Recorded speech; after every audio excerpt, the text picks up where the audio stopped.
Deputado, o senhor, como líder do governo de Minas no Congresso Nacional, promoveu um café para o governador de Minas Gerais, Romeu Zema, e parlamentares membros da bancada mineira, realizado aí no escritório de representação do governo de Minas em Brasília.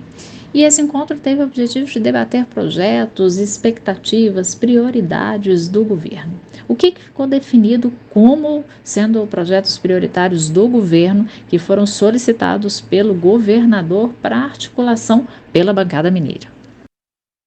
A primeira prioridade para Minas Gerais e também, com certeza, para o governo federal e para o Espírito Santo é a repactuação com as companhias que causaram a tragédia de Mariana. Já fazem 7 anos e até hoje a iniciativa que foi feita com a criação de uma fundação com mais de 40 projetos, esses projetos, alguns deles não saíram nem do papel, e dos 12 intervenientes que compõem a negociação dessa repactuação, 12 já se manifestaram e já analisaram toda a documentação, um processo muito complexo, são mais de 5.000 páginas, o próprio CNJ, e falta agora o governo federal, nesse novo mandato.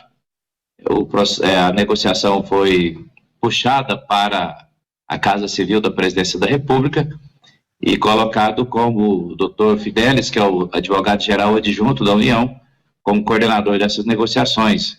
Nos últimos dias já fizemos muitas rodadas de discussões, inclusive a audiência pública na Câmara dos Deputados, da comissão que acompanha toda essa negociação, dos mais de 30 deputados que estavam presentes, de diversos partidos políticos, essa é a prioridade. Uma outra prioridade também é a questão da infraestrutura, especialmente rodoviária de Minas Gerais, já que as estradas mineiras, não só as estaduais, mas as federais principalmente, há muito tempo elas foram sendo só fazendo operações tapa-buraco, e nesse ano, nos 2 últimos anos principalmente, mas nesse início de 2023, com muita concentração de chuva num período curto de tempo, as estradas estão em péssimas condições e isso dificulta muito não só o risco, a vida das pessoas, mas também a economia.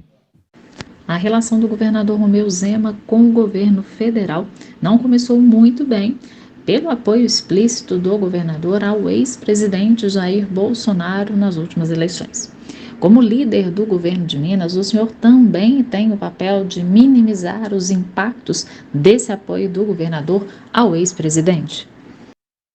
Bem, eu acho que um dos pontos que levou o governador a me convidar para esse desafio é o fato em que o Solidariedade, em nível nacional, foi o primeiro partido a aderir à eleição do presidente Lula, presidente nacional do partido.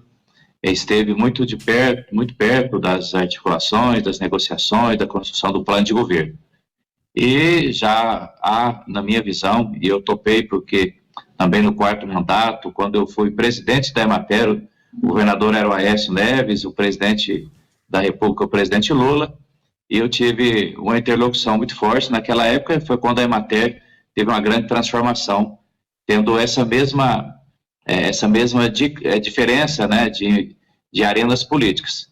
E agora, os primeiros gestos que já aconteceram, depois daquela tragédia aqui que aconteceu em Brasília, dos vandalismos, em 8 de janeiro, imediatamente quando o presidente Lula convidou e chamou os governadores, mostrar a força da democracia, o governador Zema esteve presente. E agora, na reforma tributária, um dos políticos mais respeitados de Minas, o Reginaldo Lopes, ele é o nosso coordenador do GT político, esteve em Minas, recebido pelo próprio governador, participou das reuniões, o governador já manifestou apoio ao trabalho que o deputado está liderando da reforma tributária, e ontem também na reunião, um dos pontos importantes foi essa participação dos parlamentares de diversas correntes políticas. Então eu estou apostando muito nessa maturidade, tanto do presidente Lula, também como do governador, colocando como ponto prioritário os interesses de Minas, e a bancada se mostrou muito coesa, muito unida em relação a essas pautas prioritárias. Com certeza, na hora do embate político, cada um vai defender suas teses, seus pontos de vista, mas eu estou muito confiante que não teremos nem problemas em relação ao apoio do governador Zema ao ex-presidente Bolsonaro. Então, eu estou apostando que nós vamos avançar muito nessa parceria. Deputado, como se dará a relação de trabalho entre o senhor e o ex-deputado Marcelo Aro, que também já foi o líder do governo de Minas no Congresso Nacional? Bem, o deputado Marcelo Aro, que vai, com certeza será nosso secretário da Casa Civil, dessa Secretaria de Relações Institucionais, nós teremos um trabalho complementar. Inclusive, já há aproximadamente um mês, nós estamos reativando aqui toda a dinâmica do escritório de representação do governo de Minas. Eu vou ter um papel político, sem ter uma vinculação direta com o executivo, e ele será a voz, ele vai vir assinar pelo governador, representar o governador. Eu vou fazer essa ponte de aproximação. Nós já trabalhávamos juntos quando foi para que o deputado Marcelo Aro ser designado líder do governador. Participei efetivamente dessa construção, e como ele, o secretário Igor, os 6 partidos iniciais que começaram o apoio ao governador Zema participaram dessa aliança. Então vai ser também junto com o secretário Igor Eto, que nós vamos ter uma agenda de trabalho alternadamente. Nas terças-feiras eu estarei em Belo Horizonte, na outra semana o secretário Igor junto com o Marcelo estarão em Brasília. Então Minas vai estar muito mais presente em Brasília, porque nós sabemos que desafios como a infraestrutura, não só de logística, mas em todas as áreas, nós precisamos muito nesse desenho do Pacto Federativo que é o Brasil, do governo federal. E por isso a decisão do governador Romeu Zema, depois de sanear as contas, definir as prioridades, é garantir que os recursos que Minas precisa sejam alocados aqui com essa articulação política. E espero que em breve Minas Gerais, que é a terceira economia do Brasil, com todas essas articulações, com esses projetos estruturantes, com certeza seremos a segunda economia. O senhor é presidente da Frente Parlamentar da Mineração Sustentável.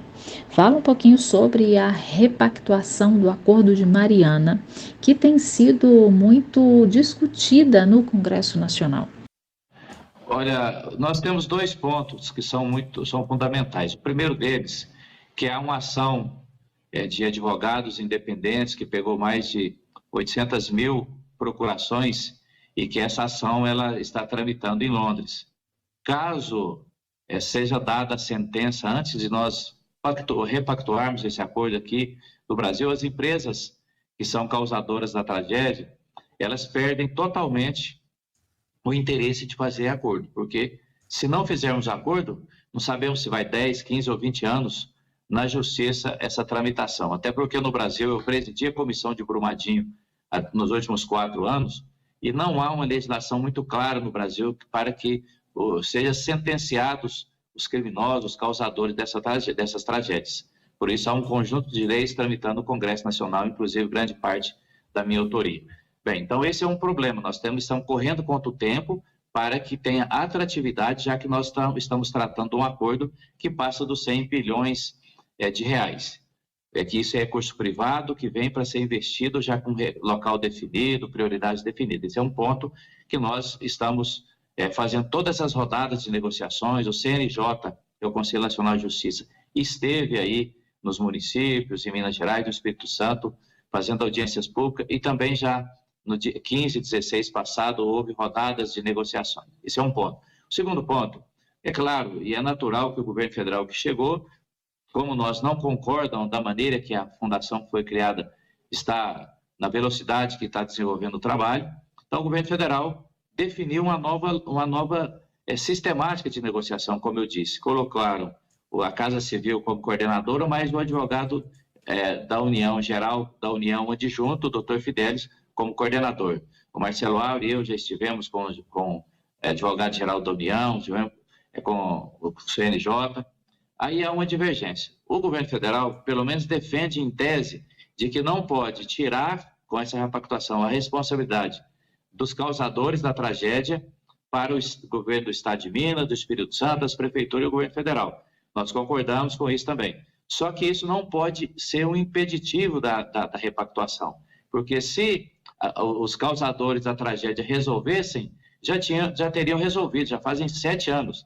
E o Rio continua poluído, os municípios com prejuízo, vida não tem preço. Não estamos tratando dessa negociação em relação aos crimes que causaram. Isso é o Ministério Público do Poder Judiciário que tem que sentenciar os criminosos.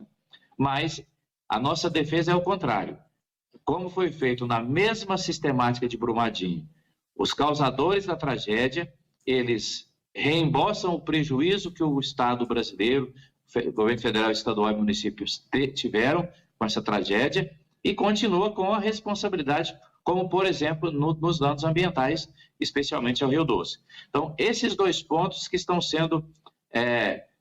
nós estamos fazendo todo esse arranjo, inclusive, logo mais, o deputado Marcelo Aro, ex-deputado Marcelo Aro, e eu estaremos também com a equipe da ministra Marina, já estive com ela, tratando de pautas diversas, estaremos também para entender qual que é a dinâmica que o Ministério, já que são 10 ou 12 ministérios que estão envolvidos nessa negociação. Então, esses dois pontos. Correr rápido com a repactuação para que não aconteça a sentença em Londres, para continuar tendo atratividade nessa repactuação, e que o governo federal também, falta só, eu diria, o de acordo do governo federal para que a repactuação seja feita.